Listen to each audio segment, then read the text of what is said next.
Hello, everyone, and welcome to Ground Up with me, Natalie. I have been pursuing a career in acting for over a decade and have learned a lot. I built my career from the ground up, and I'm simply curious as to how other people did it too. I'm going to be gaining insights into how some of the most inspiring people got to where they are today. I'll interview entrepreneurs, actors, thought leaders, health experts, and many more.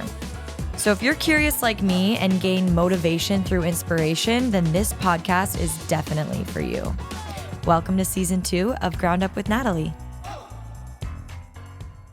Hello, everyone. Today we have one of my best friends on the podcast, Melissa Myer. She is a certified life coach, and I pick her brain about all things life. One thing that I think we talk most about is purpose and finding clarity in what you want your day-to-day life to look like, what you want your career to look like. She has so many great tips and healthy habits that she shares in this episode. She also gets really vulnerable about things that she's gone through that I think would be super just relatable and helpful to anyone listening. And she knows me more than any guest I've ever had on the podcast. So she shares some embarrassing stories about me. But I think there's going to be some really fun stories that we talk about that you guys have never heard before. So definitely, as always, if you're not driving, get your notepad out and take notes because she truly brings some invaluable insights into the episode. Should we cheers? Yeah. Okay. Cheers. Cheers. Are those your nails? Melissa never sees me, has never seen me with fake nails on, and I got Gel X. So These are not real. These are like, no, of course they're not real. My nails are so thin and short. Well, I've seen you with the Jessica nails. Yeah. I have nothing on, and that's not normal. Let me see. Show them. I know. Yeah, but they're healthy. See, your nails are long and thick and healthy. Mine are short and stubby and thin. Anyways, you guys, I'm so excited today. I have my very best friend on the podcast, Melissa Myer. Melissa, thank you for being here. Hi, thank you for having me. I'm so excited. Me too. I'm nervous because you know everything about me. And you know everything about me. Yeah, but most guests don't. So I don't know what you're going to say. I'm going to tell them everything. Where should I look? Everything. But we do start every episode with the Ground Up 3. So I want to know, where are you from? I'm from Bergen County, New Jersey. Nice. Population of? Not too many. I mean, my high school graduating class was like around 100, 120. Yeah, that's small. And that was 2 towns. Wow. Yeah, that's small. Yeah, so I'm from North New Jersey, right outside New York City. Okay. And what was your first job? The town babysitter. Really? Mm-hmm. Do lemonade stands count? Someone else said that. I think they do. You know, I think my entrepreneur journey started at a very young age because, you know, Sam and I used to sell sand at the beach. What? Mm-hmm. When we would go on family vacations, we would just get creative and we wanted money to play games at the arcade. Okay. So we would sell seashells, we would sell sand, then we go back to the house, get whatever was there. Lemonade, tasty cakes, Oreos. And beads, we're little, so people, buttons. We even sold the brochures at the hotel we would be staying at. People were just giving you money. They're like, these poor little girls, here's $1. My mom's like, stop, girls. Wait, that's funny. Okay, so what was your first dream job? I think for a long time, I always thought I would be a teacher or I would do something like that. And that's kind of what my family always told me that I was going to be. Mm-hmm. So that was just in my head for a long time, that was what I was going to be. Mm-hmm. So it didn't go that way. No. I know this about you. You wanted to get out of your small town. Mm-hmm. You were like, I am not staying here. It's beautiful. I love my family. I'm close to my family, but there's something more for me out there. Yes, I love your town. I love it. Now I go there. I want to go there to like get away. But I can see why you were like, this is small. There's way less opportunity. I'm not in the mood to get married at 18. Like I want to get out. So tell us a little bit about that and how you gained the courage to end up making that big move to LA. Well, I guess it starts with I lost my dad when I was 16, and before that, it was very tumultuous and a lot of things happening that I didn't understand. And I also was asking a lot of questions and no one was giving me the answers to them. So I kind of had to live in my imagination a lot. And that's where I love to be and love to stay. And that allowed me to dream of a life that I could picture of being really happy. And I didn't know what that was in my head yet, but it was just really nice to live there. And when my dad died, my mom had been a stay-at-home mom my whole life. She was in fashion before Sam and I were born. And then my dad owned a moving company, so he ran the company, and she was involved in everything we did. She was the president of, the Parent-Teacher Association. She was always the class mom. She ended up being on the board of education and always involved in everything we did. But when my dad passed away, we didn't know that his company was at bankruptcy and it was not doing well. And so she really had no choice but to take over and become the boss. And so watching her do that truly changed the lens that I view life through. And it was really hard for her in the first couple of years. But once she really took ownership of it, and my mom, she's such a badass. She really had to go from being Rob's widow to Cindy, the CEO. Wow. And so she made the company a moving company, all about things that she valued and what she wanted the culture to be and how she wanted to represent it. And watching her do that really, to this day is the most amazing thing I've ever seen. Yeah. And really made me believe that these things that I was imagining in my head could come true. If she could do this, then I could do anything. So wow. I just remember every little thing that I was thinking, it like switched, and it was like I could do it. Even like making something to eat. Oh, I could be a chef if I want to. Watching the TV, watching Friends. Yeah. Oh, I could be on a TV show if I wanted. It turned dreaming into reality. Wow. And so that's when my mind started thinking of where I wanted to go, who I wanted to be around. And besides my mom and how proud I was of her and how much I loved my family, I felt very misunderstood in the way that I dreamed. And so I felt like my people were in Hollywood. And I had never been there. Yeah. But I just felt like there were dreamers like me. Yeah. So that's where I wanted to go. And that's where I had my sights set. You had a role model that you were really able to look up to and be like, that is possible because I just watched it happen. I love that story. I love the way that you put it, I think. I've heard it, you know what I mean? But it was very eloquently said just now. And I think very inspiring. But okay, so you make the move to Hollywood. I do think that being in LA, I really think there is so much opportunity here. Like there are days where I'm like mad at LA, I'm like, oh, it's getting a little crazy out here, or people are this way or that way, or people care too much, or there's celebrities everywhere. But at the end of the day, there is so much opportunity here. Like I can go to dinner and meet someone that could potentially be a podcast guest. You know what I mean? And so I do really love it. And I think that you made a great choice because that's how we met. I know. A couple of years later. Yeah. So, okay, you moved to LA and you have your sights on acting in the beginning and you worked at a restaurant and then you just started finding your way, figuring yourself out. You're in your early 20s. At first I thought I might want to try acting. And when I first said I wanted to move to LA, I really kept all this to myself. And you know me, I share everything on my mind, everything I'm doing. But this was like so precious and I didn't want anyone to deter me from doing it that I really kept it all inside. Besides like when one time I said to my mom, I want to move to LA, but I also was wanting to leave college at that time. And she's like, do whatever you want, but you're going to graduate. So at that point, I was actually going to school to be a teacher. Oh, wow. So I changed my major because that meant I could graduate in 4 years instead of 5. And I was taking the train into the city every Friday to take acting classes. Wow. I don't know if I ever told you No. that. And it seems so long ago. Yeah, it seems like a lifetime ago, I'm sure. But that was really my first taste of independence. And I loved making a playlist on my iPod and driving to the train station in New Haven and going into the city. I would have breakfast by myself. And like, it was just my day. And I love doing that. And I even think of you when you go on different sets and to different cities. Yes. The things that you gravitate towards. Same thing. And the time that you spend by yourself.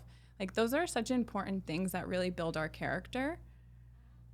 I've discovered the most about myself on walks, listening to either podcast or music in a new city, headed to a cafe. Yeah. Like, I have learned so much gratitude that would exude me, or feelings, or curiosity and contemplation. What about when you took the wagon and sold magic journals at Central Park?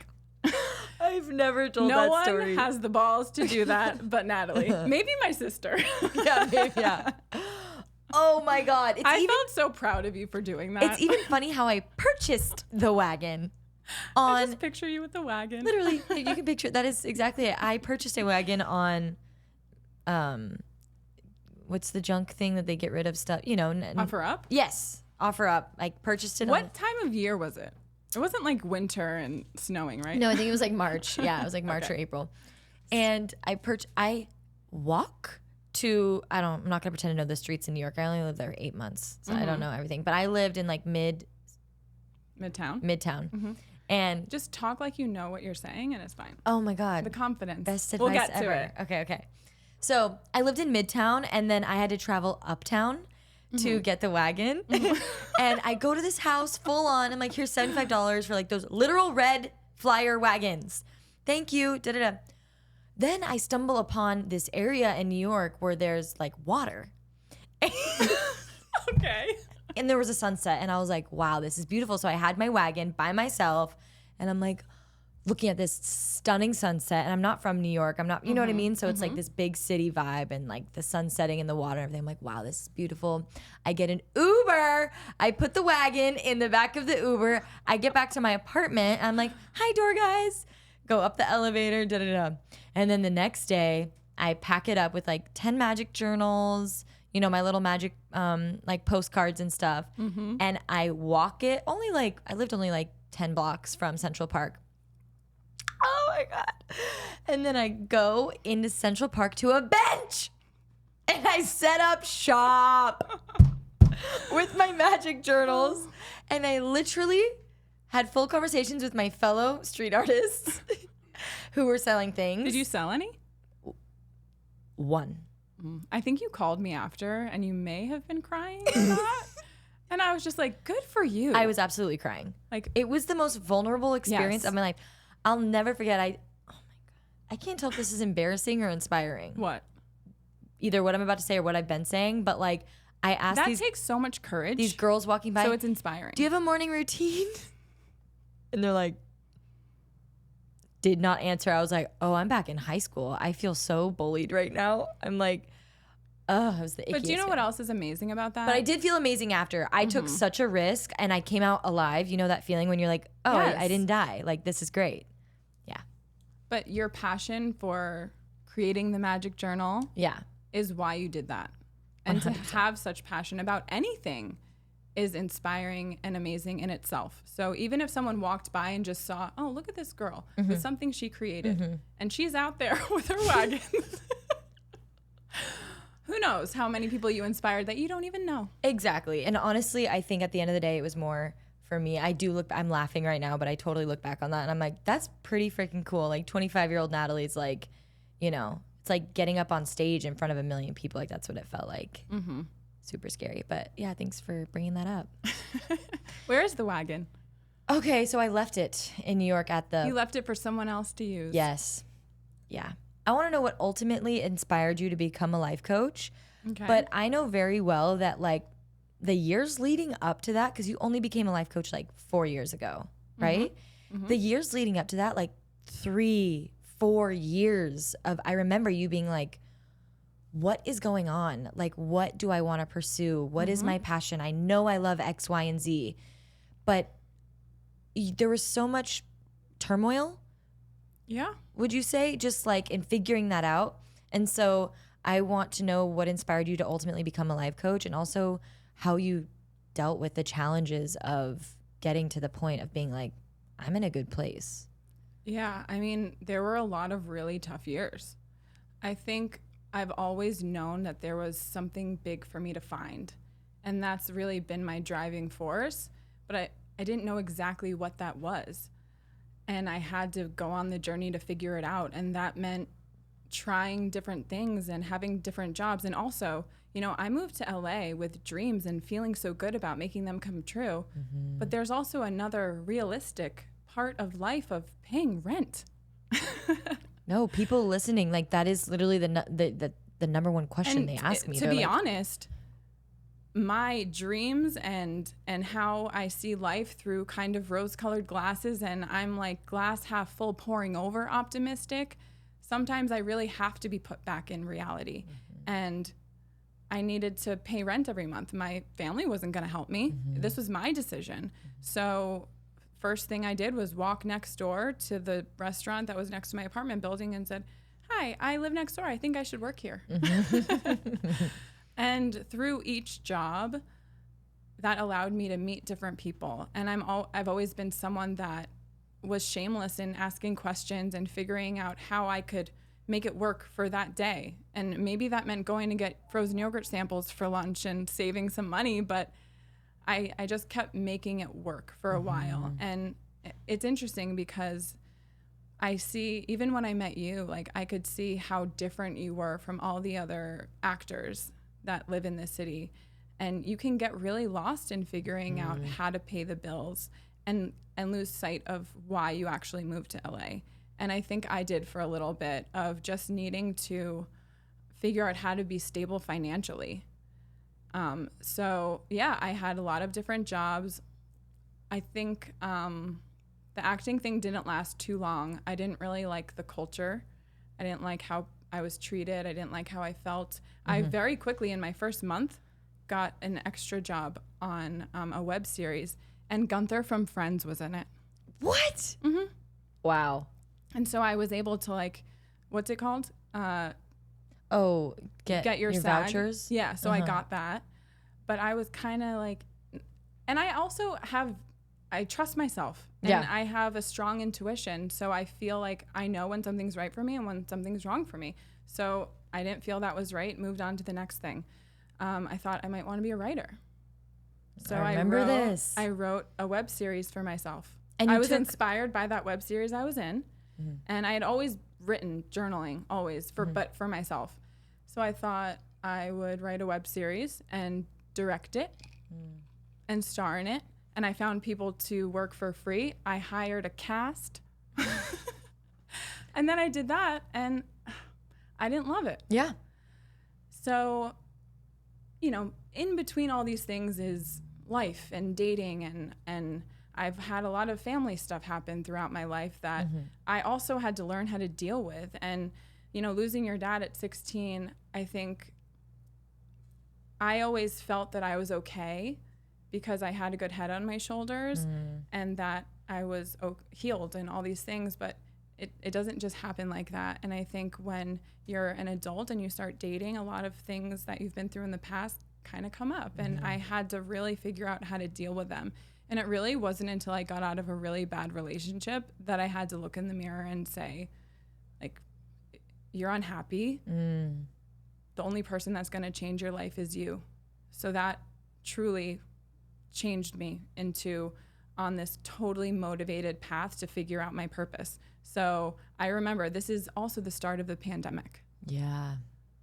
So after I did that, and after that relationship, I mean, you know, I lost myself in it and like 15 pounds. So I couldn't even recognize myself. And I was so ashamed.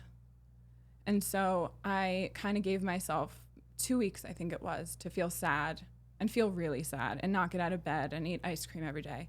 And then I woke up one day and it was like I flipped a switch, bought myself a cute new notebook, because you know what? Sometimes that's what you got to do. Yeah. And I wrote down every quality about myself that I could think of since I was a little girl, because I always felt like there was something in me that was my purpose, and that's what I needed to figure out. And so that's what I did. I called my mom, I called my Nana, I called my family and asked them things about me, what stood out. And I went through it all. And I started listening to self-help books and podcasts and hired a life coach for myself. And in maybe our first session, she was like, I think this is what you need to be doing. And sometimes I think you don't realize what comes really naturally to you is special. Wow. And it takes someone pointing it out to you for you to have that aha moment. Because think about it. You know, all the qualities that are you, that's you. So sometimes it takes someone to really tell you that for you to really think about it. And I thought you were going to chime in and say that you were taking credit for me being a life coach. No. Because you do sometimes. No. You do. Wait, I did tell you. You have said that to me in the past. That I take credit for you being a life coach? Yeah. Or before I became a life coach, you, I think, told you to be one. Pushing me in that direction. Yeah. Because I think you saw that in me. Well, yes, I saw that in you. And I remember you being like, what should I do? Like, I don't know what to do right now. You know, it was like, I don't think cookie decorating started yet. No. And you were just like, and I'm like, take a course, take a class, you know, it'll be done in 6 weeks, like get your certificate or whatever, right? Because definitely I saw that in you. I mean, you would life coach me when I would talk to you, but I definitely want to circle back to what you just said. And it is so hard to see our own strengths because we live with ourselves every single day. It's like looking in the mirror every single day. You're not going to notice anything, but then if someone doesn't see you for a year, 2 years, they're going to be like, oh my God, you did this, you did that, you did this, you know, you cut your hair, whatever that is. And I think that is the same way with our strengths.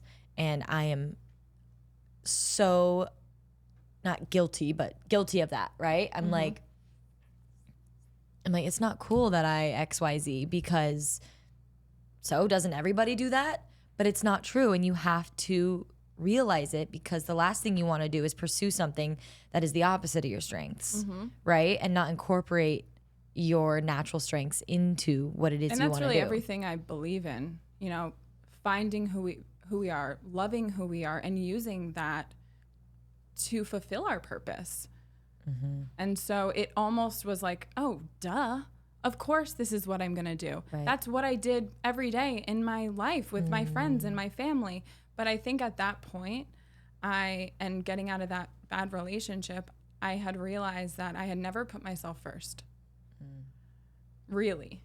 And it's really nice to help other people and be there for them. And that makes you feel good about yourself. But when it becomes a disservice to yourself, and it was in that moment, that's when you really have to do some self-reflection. And so I needed some tough love, got it from Sam and and family. But once I kind of had that aha, this is it, and I knew deep inside that this was right, I was so motivated to make it happen. I wanted to know, what are some of the main, I guess, common questions you get from your clients? Is there anything that is like sticks out to you where you're like, yeah, a lot of people ask me this? Yes. And what is that? Well, it's interesting because I think that even the clients that I have almost grown with me. In the beginning, I feel like I was helping people with a lot of the same things that I've helped myself with. And because I started this, you know, I went through the training and got my certification in 2021. You know, it hasn't been too long. So I'm finding that a lot of people are struggling with the same things. And yes, everything is very individualized, but across the board, I would say the need for accountability, learning self-love, self-care, adding structure into your days, and learning how to put yourself first are things I help everybody with. All right, guys, let's take a quick break from the show to talk about our sponsor, Mastermind Media. I've been shooting with Mastermind for a few years now, and I can truly say that they have covered all of my needs within the digital space. They create logos for me, graphic designs for my journal magic. Obviously, they produce the podcast, and it looks amazing. So I love working with them, and they're offering all of my listeners 15% off. So just shoot them an email and tell them that I sent you, and you'll get the discount. All of their information can be found in the show notes below. All right, guys, back to the show. What advice do you give for accountability? Because you can only give so much accountability to your clients. You're seeing them once a week. Do you set them up with some sort of system? Yeah, well, I think a lot of it starts with me being their accountability partner, but that's where I kind of have to give tough love. And I'm not going to take anybody on if I don't feel like they really want change, because I don't want to waste their time and I don't want them to waste my time. Right. So that's a big part of it too. Like, we are making a contractual agreement that we're going to work together and we're going to create change in your life. And I think just starting off like that gives them a sense of empowerment that this is going to work for them. Right. And so I feel even right off the bat that they're motivated more than before our first phone call. Also, do you think that it's that they're showing up for themselves by getting a life coach? Absolutely. That's self-care and self-love. And that's why when sometimes people question the prices of different things, that's part of it. When you're putting your money towards something, that also gives you accountability in itself. I heard something really interesting. This is like off topic, but the same thing about Ozempic. Oh boy. And like, you can stab yourself with a needle and lose weight. That's a fact. That's what it does. Those are the side effects of Ozempic. And it only takes 6 weeks to lose like a lot of weight, right? And you don't have to do anything. You don't have to move, okay? That feeling when you have lost the weight is going to do nothing to your internal self, your internal being, the way you love yourself, because you did not work for it at all. You probably took out loans or credit cards to pay for that, which is more stress on your shoulders. Whereas if you showed up and you were like, no, I'm making a change for me, for myself. I'm going to make the choice to go on daily walks, not eat the Gushers, not eat the whatever. Gushers. I don't know where that came from. And make the choice to go to the gym, spend the $150 on the membership that you want, but people rather spend $900 on Ozempic. Oh my gosh, I have so much to say about this. And this isn't about obesity, right? I know there's cases where like people can't just go on walks or pay for a $150 membership, but a majority of people are just simply, their lifestyle habits are not conducive to a healthy lifestyle and body and feeling. So I think when you're signing up for a life coaching session and that's exciting. Like I've had a business coach. I've signed up for classes that you pay for. You get excited. You show up, you have your notepad, you know what I mean? And you're like, I'm making this commitment to myself. I'm paying for it. So yeah. That's definitely part of it. But it's like, do you want the 15 minutes of fame or do you want the longevity of a really solid career? And what type of person are you? Do you want the quick fix or do you want a long lasting change? So I think those are questions you have to ask yourself. And I think I'm playing the long game in my career and getting to this place, but I can see how everything that has brought me to here was for a reason. And even though in those moments that I was feeling lost and confused and sad, there's so much that happened in there that I think makes me a really good life coach, because I've been through it all. I've had all the feelings of the roller coaster of emotions, sometimes in one day.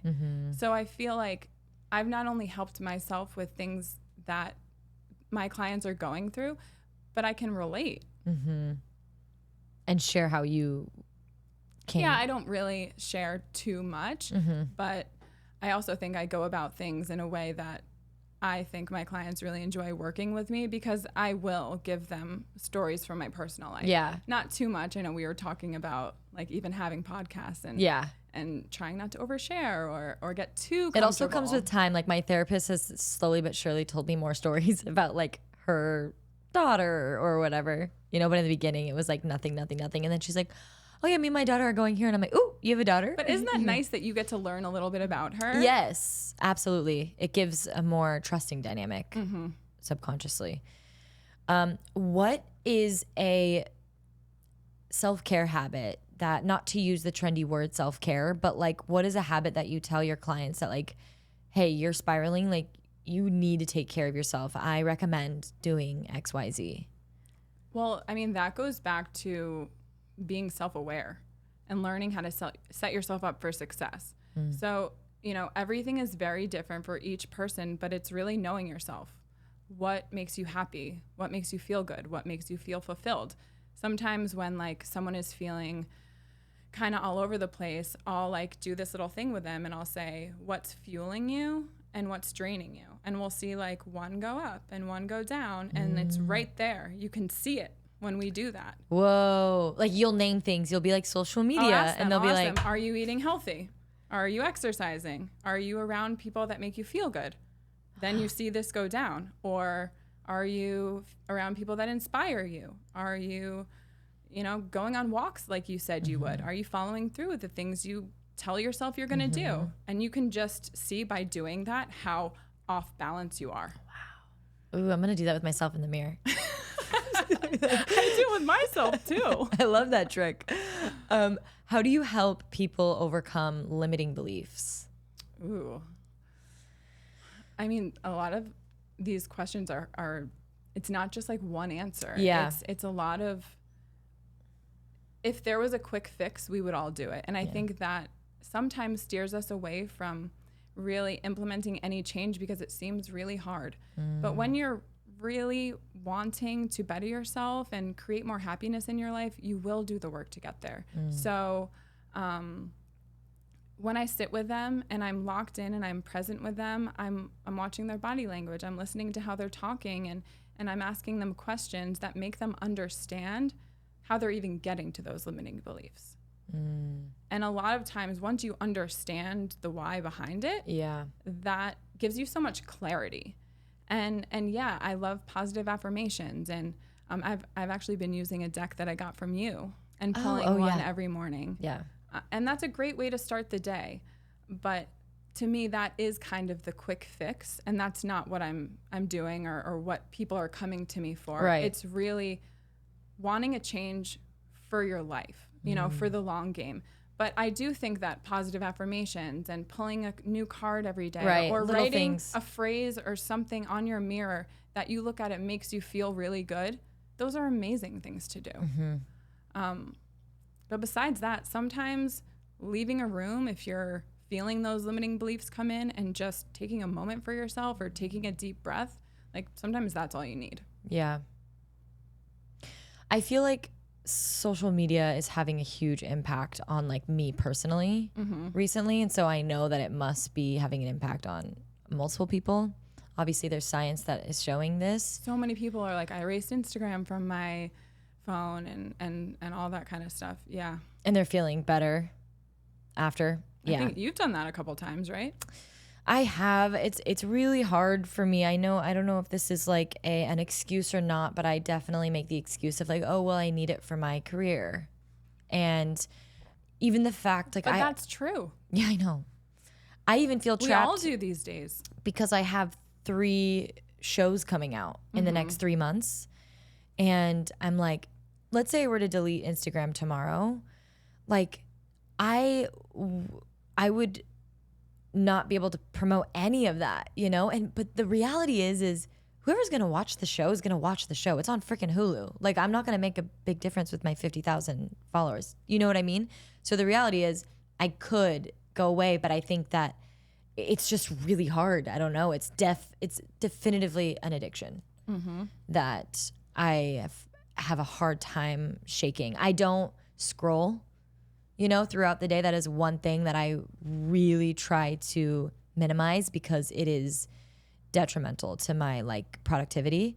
I will scroll and then I will be like, I don't feel like accomplishing any of my tasks. I think a current phase I'm in right now is just really trying to find clarity in my not next venture, but like my current one. Like what does that look like? And I think clarity and feeling confused is such a huge struggle, especially in your 20s, but probably anytime. What would you say about... Is social media playing a factor in kind of your confusion in those things? If we did the little game, I think it would definitely, with our hands and being like what's fueling and what's draining, absolutely social media would be on the Well, what draining about side. it is making you feel that way? Is it the like comparing yourself to everybody else's what they're doing? I think, yeah, or if it's like a lack of engagement, right? You post something, you want it to see some sort of movement, some sort of traction. But also, what are you seeking? Validation. Yeah. So see, so much of this, it's so life coachy, but so much of it requires you to reflect on yourself and wonder how you're getting to that point. Why do you need validation that day? What are you feeling? Why are you feeling low? We all know that social media is only showing the highest points of everyone's life. We know across the board, everybody is feeling similarly about it. But there's also a way that you can like spin it positive and see how inspiring social media can be. I mean, I follow a lot of accounts full of positive quotes and full of people, you know, in the coaching world that I'm learning from and continue to motivate me and inspire me and show me different ideas. There's room for everybody. No matter what we're doing, no matter what field you're in, no one has the same exact idea. No one has the same perspective. So there's room for everybody. And I think if you really know those things, it makes it easier. 100%. And I said that in my... Not easy, but easier. Yeah. My episode about confidence, I was like, I did a whole thing about that. Isn't that weird? I like did a whole thing about how, you know, social media is a highlight reel. The person that you're looking at that has this beautiful life does not have a golden ticket in life. They are going through so much stuff of their own shit. You might even have a objectively better life than that person. You have no idea. About you. Who listening to your podcast thinks that you're struggling with that, you know? Yeah. So if someone like you are having the same feelings, like to me, being able to talk about it and have a podcast and a platform where you can share and someone out there is listening and feeling like, wow, I can relate to Natalie, star of Hulu's Tell Me Lies. Yeah.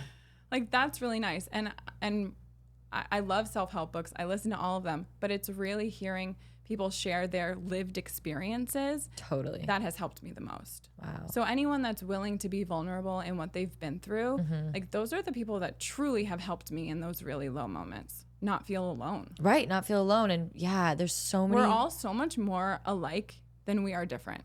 If we're willing to share our stories and talk to each other. Yeah. I feel like we're lacking connection more than ever post-pandemic because we're more isolated than ever. That like those moments where you're in a coffee shop and I know you and I are the same, that we'll talk to anybody and we're friendly.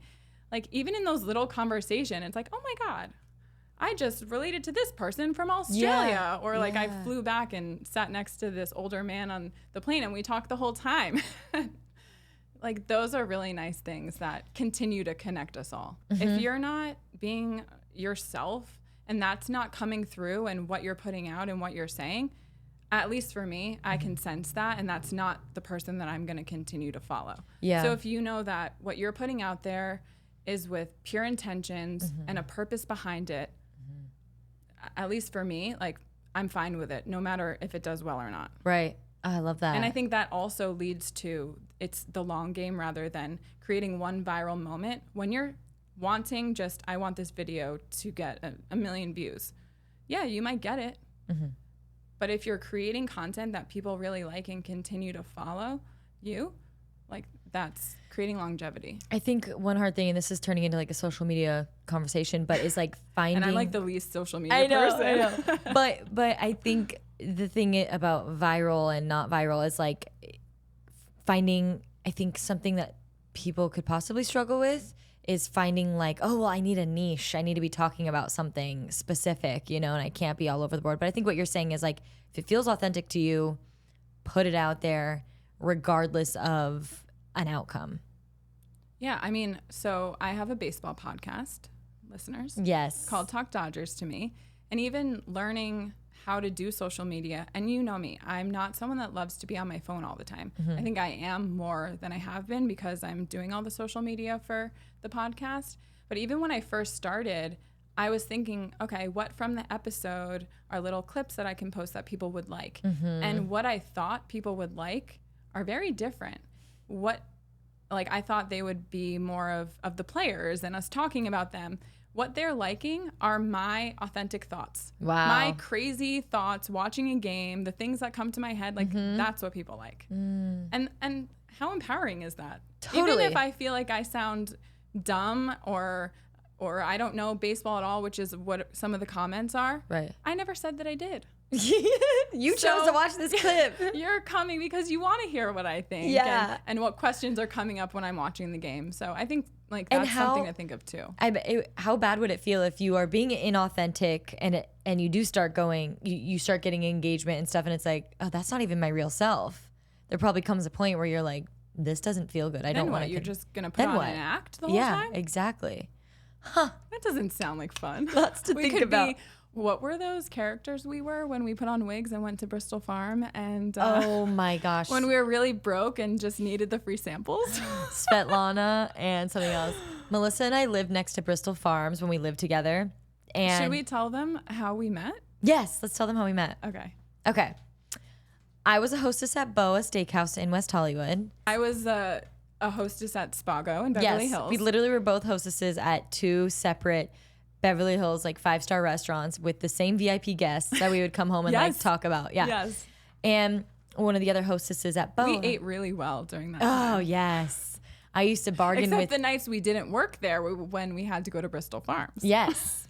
But I used to bargain with my GM and be like, hey, like, I don't know what I do. I was like, I'll clean these menus if you buy me a steak tonight. And he'd be like, you're on. Yeah, and like shake his hand. Yeah, I'll work a double if you give me the Jadori chicken. Yeah, exactly. Yeah. I'm hungry. They're like, yeah, you're looking a little like thin. You need to eat. But a hostess at Boa introduced Melissa and I because I needed a roommate. I needed a roommate. I was moving. And she was, I needed a roommate. Melissa needed a roommate. And she was like, oh, I think I have someone for you.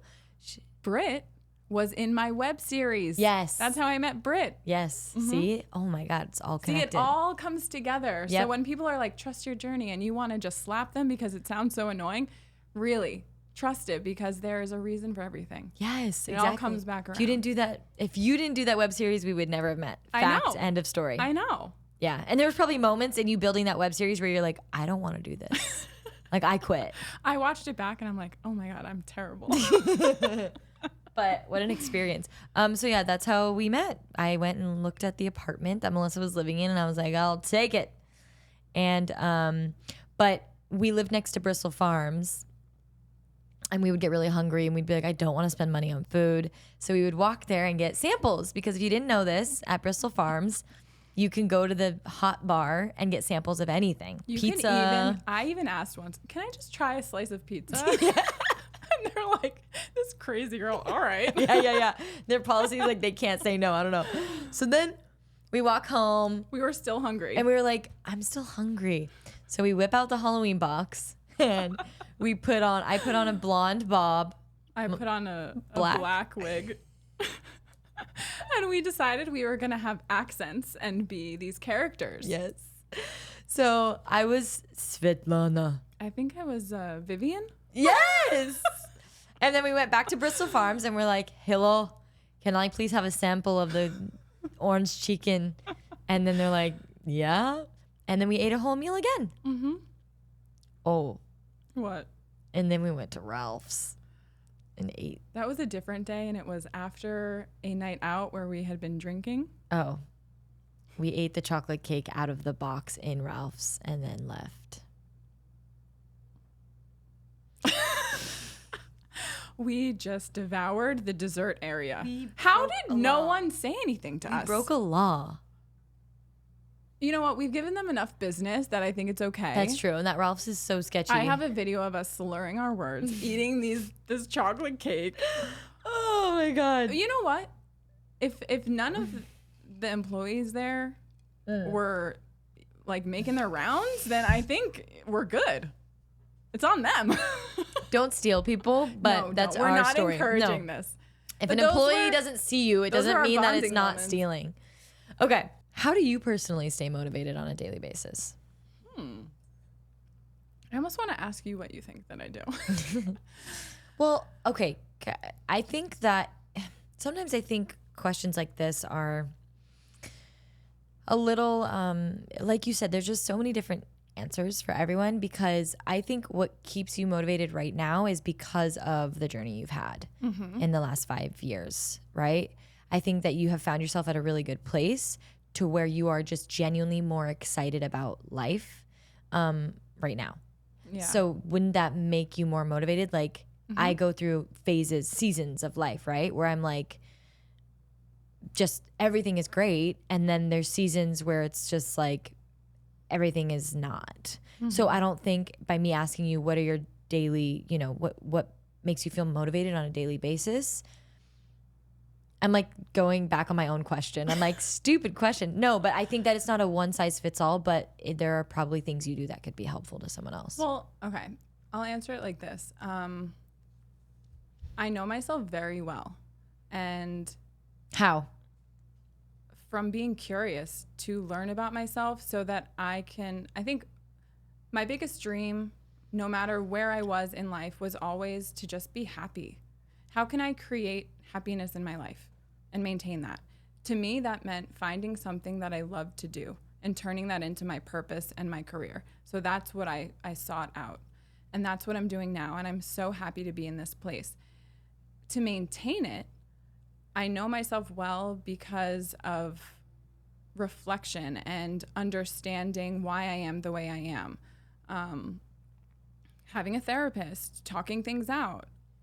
Doing hard things like leaving relationships. Yeah, all of those things build your character and things like that. But also I know, like the thing I was showing you, what fuels me, what drains me.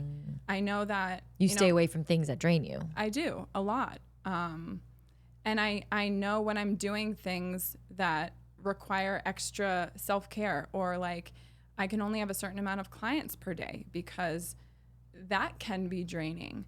I can't take that into my personal life. So like I don't talk about my clients a lot because I really do.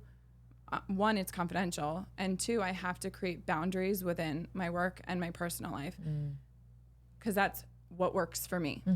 So if we can set ourselves up for success, and whatever that means, I know that I really like to get out in the sun for like 15 minutes in the morning, and that gives me like a boost of energy. I look forward to my cup of coffee every morning. I know that I need to set myself up for success by having my creamer in my fridge. Like little things like that. What matters to you? Right. Does going for a walk a couple times a week make you feel really good? Make sure you're doing those things. When I'm following through with what I say I'm going to do, that's what keeps me motivated. When I continue to be around people that inspire me, when we have conversations and get together, that motivates me. This past year, I had a really, really hard year. I lost 2 family members who were so close to me, and I am in different stages of grief with different people in my life. But what that taught me, and I don't want to dismiss any of the sadness I'm in, because it is there and it is real, but it taught me that life is so short and life is so precious that we don't have time to waste. So why not dive into everything that you love to do? Why not start a baseball podcast because you love it so much? Like, different things that have happened in my life have created different motivations. And I also want to make them proud and share them with people and talk about them. And that's what continues to motivate me. But the main thing is really staying true to myself and following through with what I say I'm going to do, because not only does that motivate me, but that builds confidence when you're doing courageous things, and when you're the only way things become comfortable is by going through the uncomfortable. You know, we've had these conversations so much.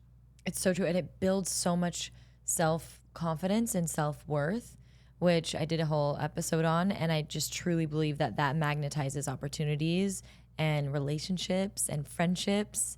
And it just makes you feel full inside when you're feeling worthy of, because we all should technically feel so much confidence and worth in who we are, right? We're all made beautifully, uniquely from... I don't like the word should. Okay. Would. Wait, what would I place it with? What did I say? Well, I think you said we all should feel this way. Yeah. It'd be great, but it's just not realistic. So there are ways to get there. Okay. But I think sometimes even things like that turn people off because someone will be like, well, I'll never feel that way. Okay, if that's how you think, but our thoughts control our reality. So back to the limiting beliefs, why did you get to that thought? How can you reframe that for yourself? And how can you really implement that change in your head first? But then actually believing it. I think that's the hard part. It takes time, but we also have to have patience with ourselves. And I think more than ever, I have been giving myself grace for the days that I need to just feel sad and watch Gilmore Girls on repeat, because that's the show right now. I want to escape into the world of Stars Hollow. Do you ever watch that? What is that? Natalie and I have so much in common, but also TV shows is not one of them. a lot of things that we don't. Yeah. And Are you watching Love Island USA? No. But I can't tell you how many people have told me to. Don't. It's so addicting in the worst way ever. It's so addicting and it's a train wreck. And it's 40 episodes. You know how many hours of your time that is? 40. Yeah, but sometimes it's fun to watch someone else's problems instead of your own. But there's weirdly not problems because they're on a freaking island like with a bunch of hot people. Oh. So it's like... But yeah, it's nice to have those days where like give yourself grace to rewatch a show that you love or watch a new show and true binge it. Grace of like I feel okay by doing this and being here right now. Sometimes I feel like because we live in LA and it's beautiful every day, I feel bad about myself when I'm not outside in the sun and I'm building not a feeling garden good that day. So it's like, okay, this is what I need to do so that I can fuel myself for the rest of the week. I just want to stay on my couch, eat crappy food, and watch the show. And that's okay. Whereas in the past, I think I was really hard on myself when I needed to have those kind of alone days or something like that. I have really tried to have grace with myself and being like... It's really important. Yeah, it is. It is. Because that can lead to it could lead to depression by just every day being like, well, I want to stay home, but I know I should be outside. That's spiraling thoughts. Yeah. You know? Ask yourself, like, we have to be our own biggest cheerleaders, our own best friend. So I really do. Like, I have conversations with myself. All right, what do you need today? What do you not need? Do you really need that cupcake? Most of the time, yes. Yeah, exactly. Melissa's a sugar fiend. So are you. Yes. But I've gotten pretty good. Well, you don't eat candy. I don't eat like candy anymore. I used to when we lived together, I would like down Sour Patch like it was my job. Handfuls. I eat dessert every single day. I eat dessert daily, I think, too. Not like a giant cupcake sometimes, but like chocolate. Cupcakes aren't giant. The ones that I eat. Jumbo but cupcakes. Some type of chocolate or something I like to I think that's what baking does for me is it allows me like... People are always like, when are you going to make a macaron video, like a French macaron video, you know, like, because I always post my macarons that I make. Loud, slamming the pan on the ground. Yeah. But I've tried for like 3 seconds and I'm like, no, this is not what I like about baking, filming it, you know?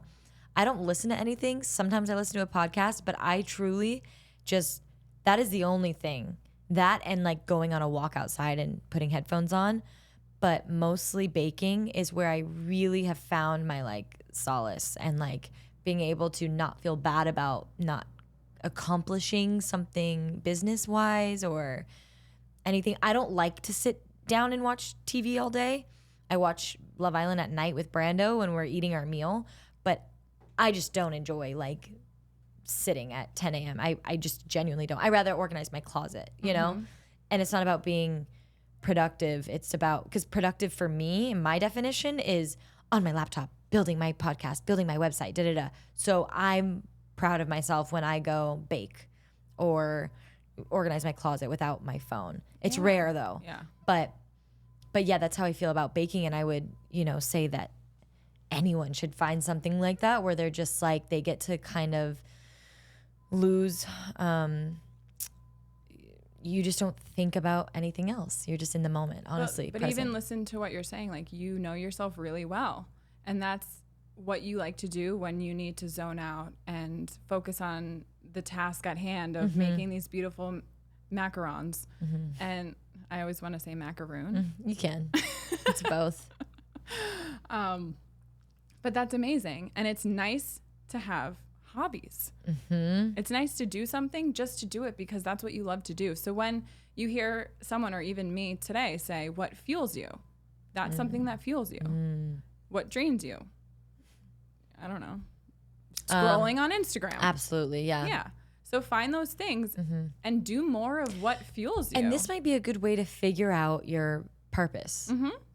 Even you can say this about, it can be less about habits or tasks. It can also be big things. What fuels you? What drains you? Auditioning for someone. For me, it fuels me. I love it.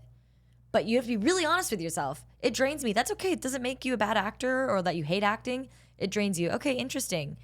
Fuels, drains. You know what I mean?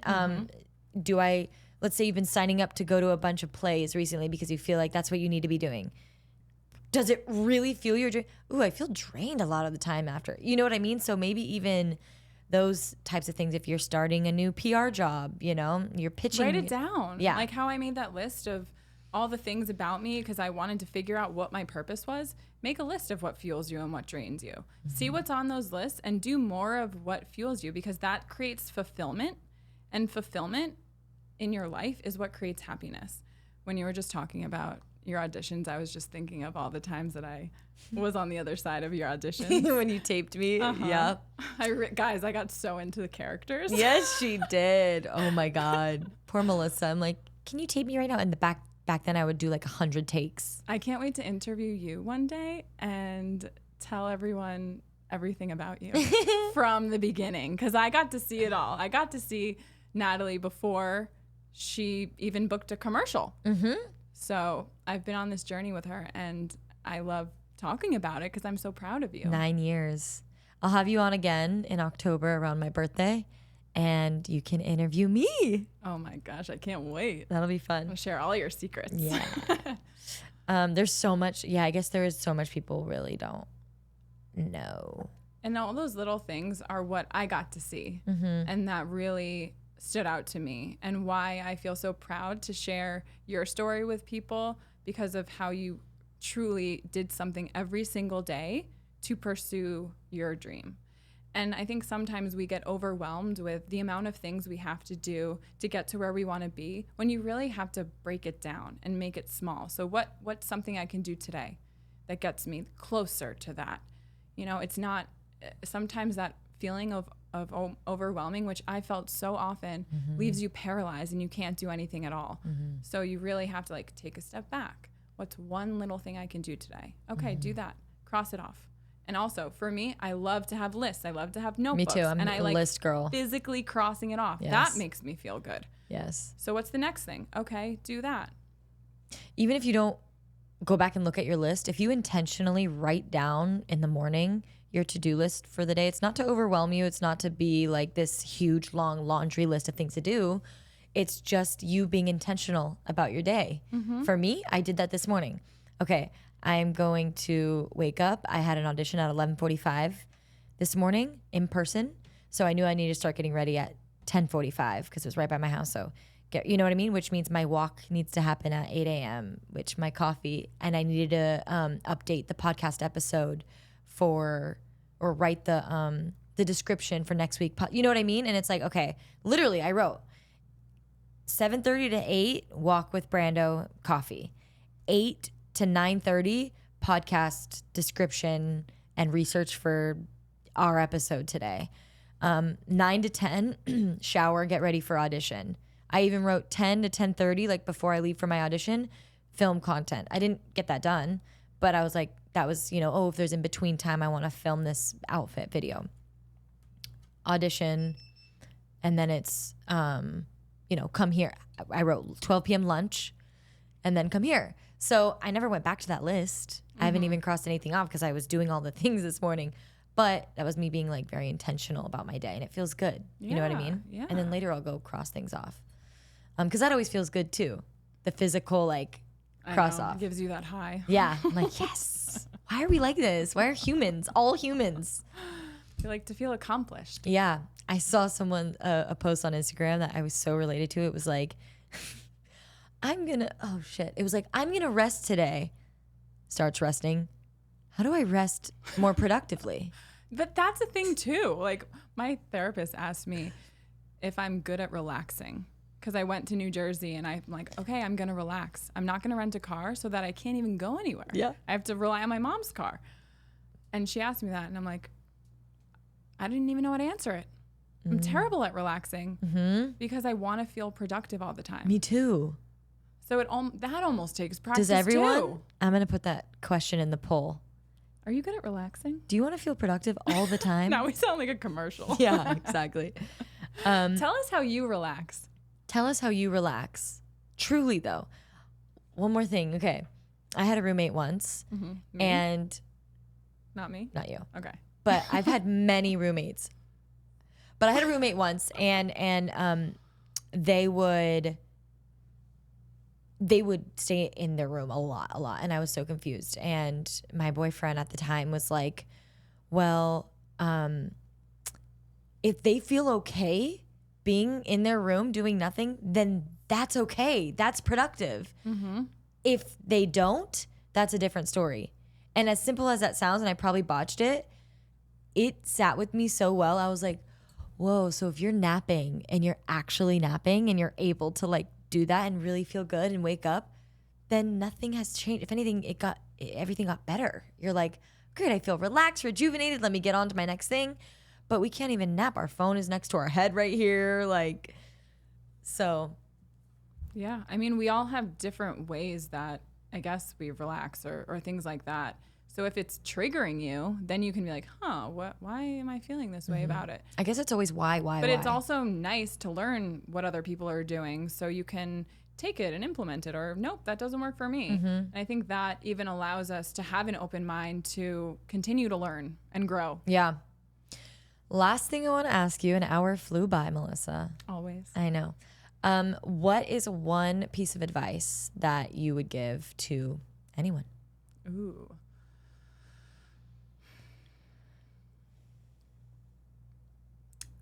I would say just be true to yourself.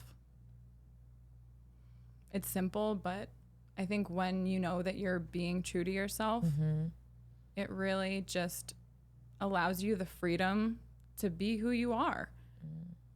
And that's how you want to show up in the world. Beautiful. Thank you so much for being here, Melissa. Thank you. I feel like we have so much more to talk about. We're definitely going to do part 2. And everyone, okay, so everything about Melissa is going to be in the show notes. Her life coaching information is going to be in the show notes. Also, Melissa has a podcast called Talk Dodgers to Me. And we're going to the Dodger game tonight. We're going to the Dodger game today. Can't wait to wear my Dodgers hat. But let's check out her podcast, especially if you like baseball. Check it out no matter what. But if you are a baseball fan or your partner is a baseball fan, seriously, her podcast is blowing up. She's had great guests, so definitely check it out. Thank you. Yeah, Love thank you. Love you. Bye.